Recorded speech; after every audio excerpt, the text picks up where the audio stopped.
The best workout for you is the one that you'll actually do. These are 3 practical steps that you can use the next time you have that horrible thought of, yeah, I can't work out today.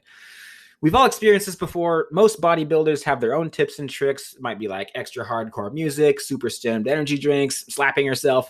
We're all human beings and we have lives outside of the gym. You have a life outside of your workout, but it's frustrating when you look at your workout. Most workout programs have several exercises with specific sets and reps, and it can seem overwhelming. This is something that you can do to work around that challenge. This method has helped me stay on track with my bodybuilding goals, dealing with a lack of motivation from 2 primary sources. The first one is mood. And that might be like, I just don't feel like it. I might be feeling burnt out, but I haven't earned my rest day yet. Dealing with something emotional, having emotional stress of the day, like stress with kids, business stress, overcooking a steak, real stressful things. And it might just be inconvenient for me to get to my workout too. Like an emergency comes up or I just have too much stuff to do. Like for today, for example, something came up and Taylor and I couldn't pick up James from school. So I had to go get him. Today's a home workout day and it didn't start until 11 and it was already 80 degrees. So I had to simplify it using the methods that I usually go to. These are things that I've been teaching a lot of my clients. And so if you are one of my clients, you've probably heard this spew before. This is something that is, full disclaimer here, it's not going to give you the exact same results as the workout program that you have, but you can still get through your workout and it's a lot less overwhelming if you use these tips and tricks that are something that I've just come up with. I'm sure not the first one, but this is just something that really works well for me and I hope that it adds value to you. So this is perfect timing today because today was actually one of those days. I got a lot done between sets. I packaged a merchandise order. I almost finished a client's workout plan. I tracked my own workout. Of course, I do that every time that I work out. Checked in with all my clients and cleared all my emails. I took measurements of our truck and placed an order for some company decals. Excited about those. All between sets hitting back and biceps today and rear deltoids and abs and a couple other like miscellaneous body parts. So my total workout time today was 1 hour and 45 minutes. It took me 1 hour and 45 minutes to get the entire thing done. But then I did the math and I was actually only working out with a weight in my hand for 34 minutes. So that's why I was able to get all this stuff done between sets. People kind of accuse me of having like a life of death mindset when it comes to approaching weightlifting. And that's true. Like, I mean, it is life or death in reality, in my opinion. The day that you stop lifting weights is the day that your body accelerates its death. I could go on a rant about that. If you know me very well, you've probably heard me rant about that, but that's not the topic of this episode. Okay, so 3 steps. This is the first of 3 steps. So whatever muscles you plan on working, pick one exercise from your workout that gives you the most bang for your buck. 2 exercises if training more than one body part. And I train for aesthetics, right? So my favorites for these body parts that I'm going to list, I'm just going to go through the entire body top down. And this is all for aesthetics, not necessarily for strength. If you want help on strength, like actually getting better at your 1 rep max and everything, I'm not your guy. I'm one of the weakest guys in the gym. So everything that I train for is to look a certain way, right? So when it comes to shoulders, your best bang for your buck, in my opinion, again, this is all just what works best for me, but I find this to be consistent with most bodybuilders, is behind the neck presses. And I put an asterisk next to that. And the reason is because it hits all 3 deltoids. It hits the side and the rear deltoid. And it hits the triceps as a bonus too. But this exercise, the reason for the asterisk is it's very dangerous. It's not a natural movement. It's not something that your body's really designed to do. And it causes a lot of inflammation. Just like this angle is hard, but it's very effective at working the side deltoids and the rear deltoids. So that's why I've basically had to figure out how to put that exercise in my workout in a way that I can do it without getting injured. So a couple of tips on that is that a sauna or an ice bath afterwards, a lot of times will help you to be able to recover from that. Also, having a low carb or an anti-inflammatory carbs, that helps inflammation. So things like sweet potatoes. Press to the front if you're really concerned about the risks associated with behind the neck presses. It's much safer. It's not as effective, but it's basically just as effective. 12 reps is where you want to go for that. Next one is triceps, right? So we're going from the top down, and this is all. And if you think that technically like some muscles are higher up than other muscles, then don't get mad at me. I'm going by Steve Reeve, the legendary bodybuilder's full body workout. And he calls this the top down method. And so everything that I do when it comes to full body training or doing anything that has to do with the entire body and trying to remember every single muscle group, I always think of it in this order. So the second one is triceps. And some people say that press downs are the best, but it's not a compound exercise, and dips have been shown in most scientific studies to have better tricep activation than using a cable push down or like some sort of isolation exercise like a skull crusher or something.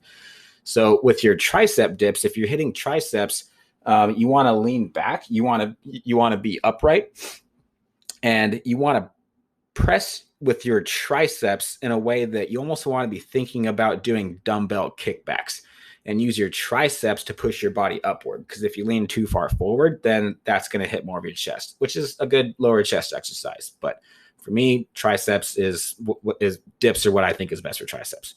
And so 12 reps again is great for that. Next exercise is biceps. And the best one for this, in my opinion, is going to be actually chin-ups, not a curl, because a curl is an isolation exercise. But if you do chin-ups and you're actually doing it right in the way that you're trying to hit your biceps, and I shouldn't say right, there's a right and a wrong way to do chin-ups, but you can use chin-ups to use your biceps, or you can use chin-ups to hit your lower back. So for the bicep variation, your hands are going to be shoulder width max, if not maybe even a little closer. And you want to think of curling the chin-up bar. Full squeeze and contraction at the top, and you can use little quarter reps to emphasize the biceps even more. So what that looks like is starting all the way down, pulling the bar all the way up to your chest, and then doing a little rep at the top and then going all the way back down. So it's 1 1/4 reps total. If you don't want to work your back, then you can just do standard easy bar curls. Say like you're doing back the next day and you don't want your back to be shot, then easy bar curls with just a shoulder width grip. That's like Arnold Schwarzenegger's go-to exercise for growing big biceps. I think he would know out of anybody. So 8 to 12 reps for chin-ups and 12 reps for curls. Chest, a barbell bench press or an incline press. Either of those, depending on which part of your chest needs more improvement. For me, I feel like it's always the upper chest. I feel like most people that train for aesthetics are usually trying to emphasize their upper chest, and I'm one of those people. Nothing rocket science here, 12 reps for that. Okay, now we're on to back, the biggest muscle group from the waist up.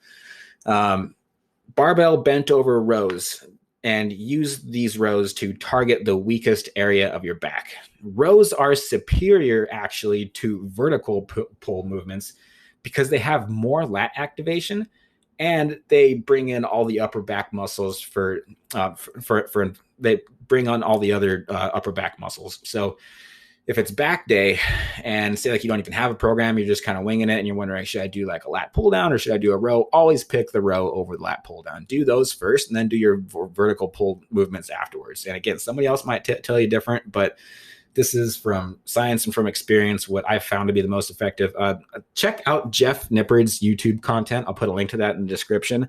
He cites all of these studies, and he's got an amazing YouTube channel with really, really good content that really brings this to life. But yeah, he explains why rows are so superior to vertical pull movements. Okay, so if you want to target your upper back, you want to use a wide grip bent over row, and you're going to be bent over at just a 90, and you're going to bring the bar to about your nipples. All right. If you want to hit your lower lats, your lower back, which is usually all parts of the back are important, but whatever one you want to target more, pick one, and you want to be slightly more upright, your hands closer together, and have and bring the bar to your belly button. I have demonstration videos, by the way, of all of these exercises that I'm describing on my quick demo playlist. So if you go to our YouTube channel, which is Skullbellz TV, and search within our channel any of these exercises that I'm referencing, you'll be able to find it no problem. There are endless variations of rows. You can do pen lay rows, deadlift to rows, standard, just normal shoulder width rows, Yates rows. There's a whole bunch of different ways that you can row, and all of them are very, very effective. Okay. that brings us to legs, the most important muscle group in the body. And you're going to be doing barbell back squats, in my opinion, again, to hit the entire leg. Deadlifts are awesome, but if you do too many deadlifts in one workout, or if you do them too frequently, you know what happens. You wreck your lower back. And there's not much quad activation either. So for legs, to get a complete leg workout, just doing squats, I mean, you're pretty much hitting everything very, very well. You can use a low bar or a high bar, depending on genetics or whatever your preferences are. And legs are a different muscle group, so everybody has a different opinions here. But for me, when I look at the legs, I see muscles that are capable of taking the body very, very long distance. So there's a lot of slow twitch fibers. And it's also capable of lifting your entire body up. In some insane people's insane athletes' legs, they can push 500, 600, 700 pounds worth of squats, which I think is just absolutely ridiculous. I don't even know how it's humanly possible. The most I've ever squatted is 435, and I'll get back there someday. But I don't do 1 rep maxes anymore. I've trained pretty much purely for hypertrophy. But that 5 rep range is very, very effective at building a dense, hard look within the legs. But then when it comes to the rest of the leg growth, I feel like 15 to 20 reps is what you really need to do to be able to get that much blood in there. I mean, if you can get a good leg pump with 8 to 10 reps, great, more power to you. But whenever I train legs, my mentality is always pick one or the other. Am I training heavy or am I training for hypertrophy? And so for that reason, every single leg exercise that I always do is never between 5 or 15 reps. It's either 3 to 5 reps or 15 to 20 reps. Okay. Hope that makes sense. Made a lot more sense in my head, but now putting it into words, I don't know if that came out right. Don't worry about abs, calves, or forearms. Now, if somebody takes a clip out of this and like makes me out to be somebody that says it's not important to train these muscle groups, then I'm going to be pissed. But don't worry about these exercises if it's just one of these days, right? You'll be okay if you miss a day of abs. You'll be okay if you miss a day of calves, and the same thing with forearms, because these aren't as important as the bigger muscle groups, the main muscle groups that we just described. Yes, you should be training your abs. Yes, you should be training your forearms. Yes, you should be training your calves. But like when you have a day like this where something happens and you're like, I just need to get my workout done, then that's usually the first thing to go out the window. And I make sure I get all the important stuff done first. Arnold Schwarzenegger calls this the priority principle, which means that whatever's the most important, you get that part of your workout done first. Okay. So whatever your weak point is, for example, your weak points should typically be earlier in your workout. And then whatever your strong points are should usually be later in your workout. You get a phone call or something, you have an emergency and you can't finish your workout for whatever reason, at least you got the most important stuff done, right? Okay. So step number 2 is where we get into what I call the convenience procedure. And what this looks like is you do your activations, superset or triset. What I teach is that every single workout, this is what I do every single day. It's 3 sets of either a superset or a triset, meaning either 2 exercises in rapid succession or 3 exercises in rapid succession, more like a circuit. And for me personally, it's always just the hardest part. Like I never want to do it. I usually have to put in like a good podcast or something high energy, highly motivating, and get through that first couple sets. And then these are all isolation exercises. And I'm thinking about how strong I feel, what exercise I should do next. And it's a very, very important part of your exercise. So it's something that you have to do, in my opinion, before doing any lifts. Like I'm not one of those guys that can just go straight to the bench press or straight to squats. Like I need to isolate every single muscle, pre-fatigue it, get it warm, get it going. And then I feel like I'm ready for the bigger heavy lifts.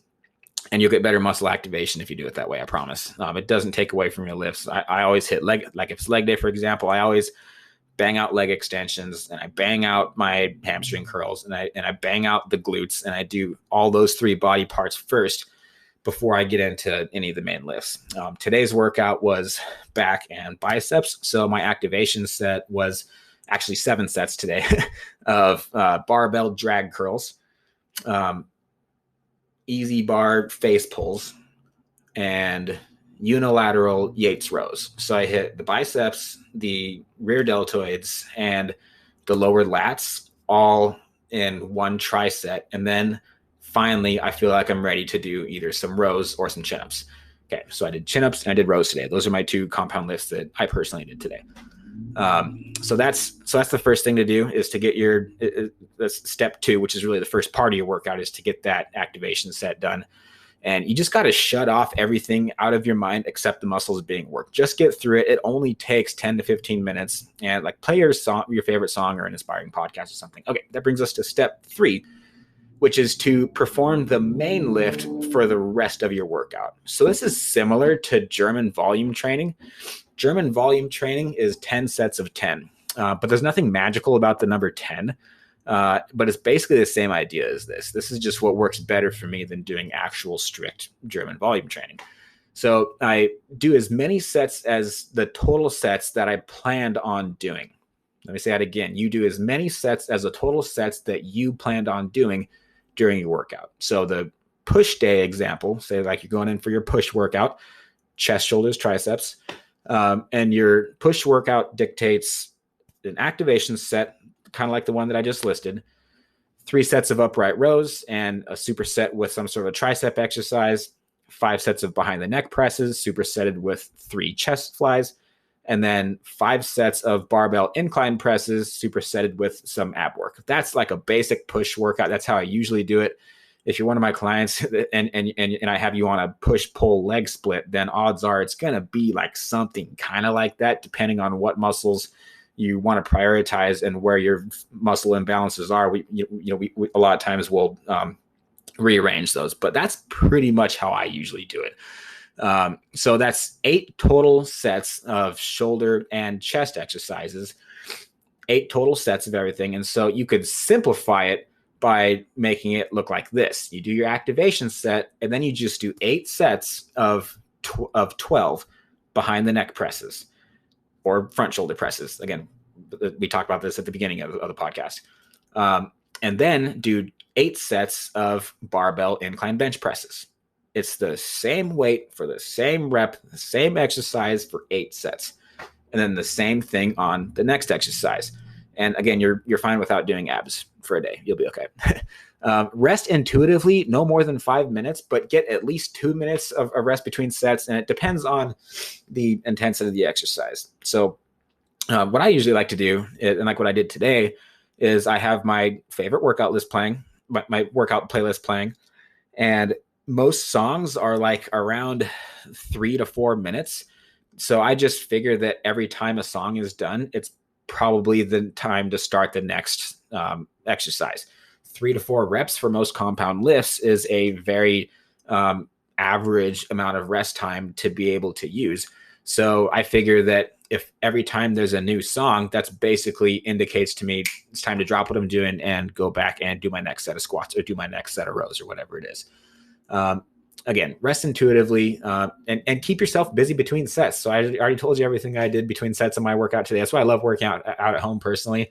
Sometimes I'll bring my laptop into the gym and I'm just like sitting there on the leg press and I'll do a set and then I'll like type out. I typed out this script for this episode yesterday when I was doing leg press at the gym. I mean, I don't care. People probably look at me like, what? Like, he has a laptop out at the gym. I think it's smart and good use of my time. So there you go. But yeah, a lot of times I'll check email, I'll make phone calls between sets, sweep the floor if I'm at home, trash and recycling if I'm at home. And yeah, so your activation superset is going to be 10 minutes approximately. 16 compound lifts at 45 seconds per lift. We're totaling everything up right now. That's only 12 minutes total of time under tension. You're using the same weight through your workout, minimal re-racking of weights. So your entire workout time as a grand total is only about 30 minutes. Remind yourself, if you're like, I don't have time to do it, 30 minutes of a 24-hour day is nothing. Is your actual workout going to take longer than that? Yeah, but you can do all kinds of stuff between sets. And if you're listening to some great music or you have a good podcast going, then, you keep your motivation that way. So I hope this works for you. I really, really do. I know that it's a bit unconventional, but this is something that I do probably, I would say, once a week, if not every other week. But I probably have a day once a week that I just like something comes up and I just don't feel like working out. And so this is pretty much how I do it. Again, I hope this is really, really helpful. Thank you for listening all the way through and for joining us on this episode. If you found this helpful or entertaining, I ask that you would please share this with a friend. That would be so cool. We'd love to hear what you think of the show, so any ratings or reviews that you have are very much appreciated. We have a new episode every Saturday morning, so please subscribe so you don't miss those. Thanks again. God bless you. Bye-bye.